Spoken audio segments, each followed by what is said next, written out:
Hello, welcome back to More to Life. I'm in car line.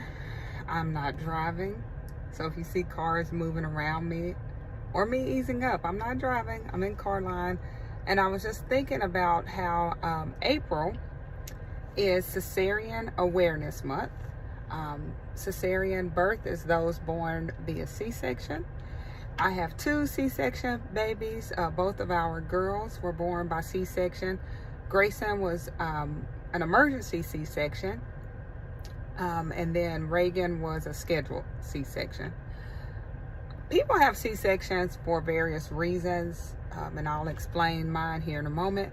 But I just want to take a video or two to talk about my experience, because if you were like me, I had no idea what came with a C-section, birth, delivery, recovery, all the things. Thank God for one of my close friends, Stephanie. Shout out to Stephanie. Everyone needs a Stephanie in their life. She really coached me through, because I was scared to death. Carson was not born via C-section, so I had no clue what to expect, but she was a great, awesome support that walked me through every step of the way. So shout out to her. Thank you. So starting with the emergency C-section, Grayson was sunny side up. That means that she was head down but face up. And usually a child can be born that way, but with her it was causing her heart rate was decreasing and things of that nature going on. So my doctor, who I really trusted, felt that it would be best to deliver her via C-section, and I agreed, because I felt like at the moment that was the safest way to get her here. So I labored for around 9 to 10 hours before going into emergency C-section. So I want to let you know what you can expect, because I have a perspective from the emergency point of view. And Reagan, who was also sunny side up, she was a scheduled C-section though. Up to the last minute, we did not know whether she was going to be a C-section or not, but she did not turn, and I did not want to go through what I went through with Grayson, so I signed up for a C-section. I felt in that moment, once again, that was the safest way to get her there. So with an emergency C-section, you are prepped quickly and you go right into the operating room. I want to say, I could be making this up, but this is a little fuzzy. It was a little traumatic, but I want to say I was like prepped in the hallway, and then prepped as much as they could in the room where I was supposed to deliver, it in the hallway, and then Lamar scrubbed in somewhere and we ended up in this white room. Okay, it's a little fuzzy with her. But with Reagan, since I knew what was coming, I do know that we went to a waiting area, not a room. There were curtains dividing the beds. So several beds lined up on each side of the wall. Can't think of the proper term of what that is. But anyway, it's where they prep you for surgery. So we went through all the questions, signing papers and letting me know what this was going to entail, all of these things. And Lamar was able to be with me in that area as well. So from there, we went to the operating room.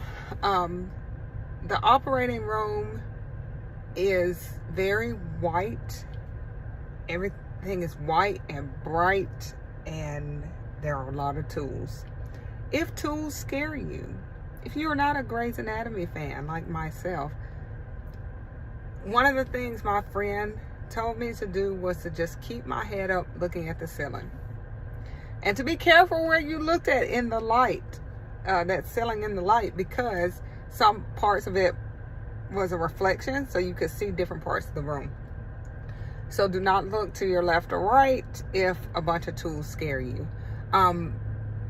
As you're waiting, so you're in there once you get to the room where you will have your C-section, there are nurses, there's an anesthesiologist, of course your OB is in there, I want to say like 2 others, not sure why they're there, maybe monitoring.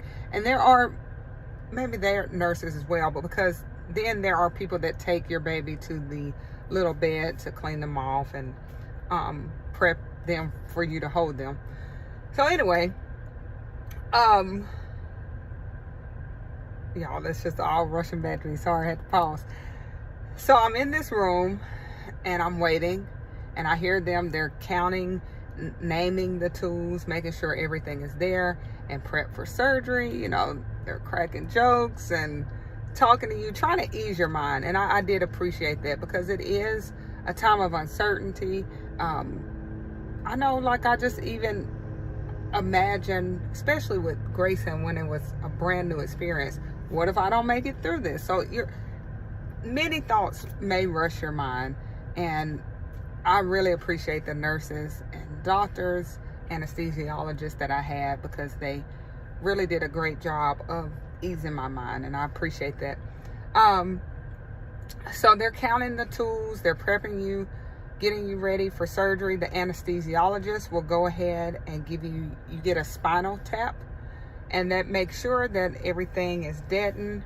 Fun fact about me, and this has done this with each birth, even Carson, for whatever reason, the left side of my body is stronger, and it usually does not take all the way. So I was literally trying to make sure that I felt no sensation. I said left, I think it's my right. But anyway, one side of my body is strong, really strong, and does not take to an epidural or spinal tap. And I was like, oh my goodness, I feel this, and I want to make sure, of course, when you're being cut on, you want to make sure you do not feel that. So I was literally they tilted the bed back to where I was almost fully on my head to make sure the medicine was evenly distributing throughout my body, so I could not feel. So my doctor came in and did what they call a pinch test. So he's just pinching to make sure, like, you should not be able to feel this sensation. You know that I'm pinching you maybe, but not the full sensation.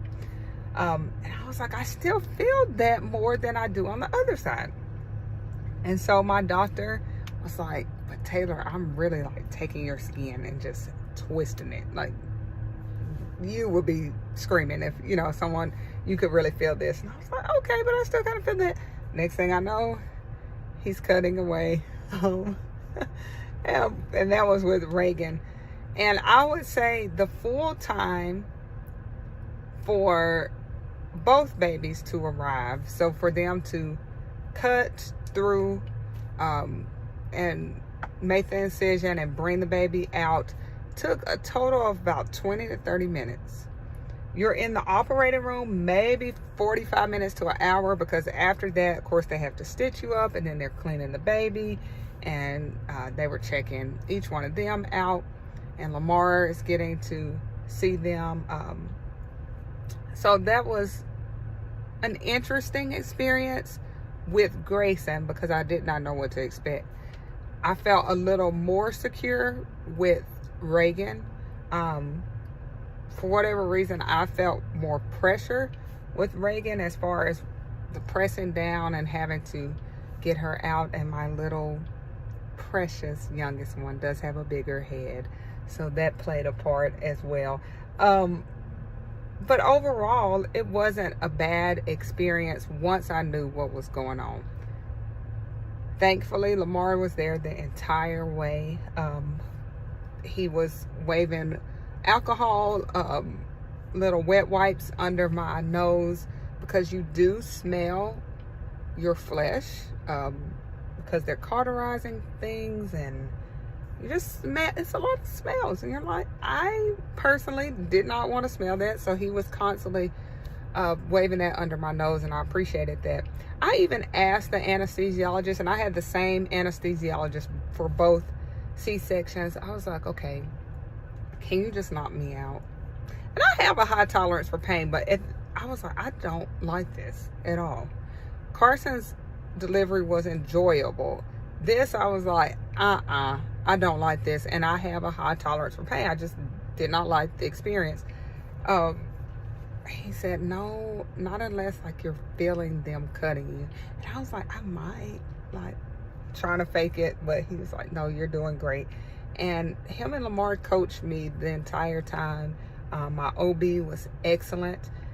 Even after recovery, everyone that came in to look at my scar, and I'll talk about that in another video, they were like, man, that scar is beautiful. And I'm like, it's a beautiful scar, until I saw some non-beautiful scars, according to what Google says. And I was like, oh, okay, this is what it could have been versus what it is. Got it. But overall, you do what's best to get your baby here, whatever type of birth that is. And in our situation, the safest way in that moment that we agreed on, and that of course Lamar was like, this is your body, I'm here to support you, what you think, this is my suggestion. But I appreciate it. He was like, I'm trusting you, whatever way you want to go with this. And we agreed on a C-section, and that's what it was. So the operating room, like I said, if you are one to kind of cringe, just keep your eyes up at the ceiling, keep breathing. You could do this. I remember the anesthesiologist even saying, take your hand, put it over your heart, realize that you are still breathing, you're still here, and it's fine.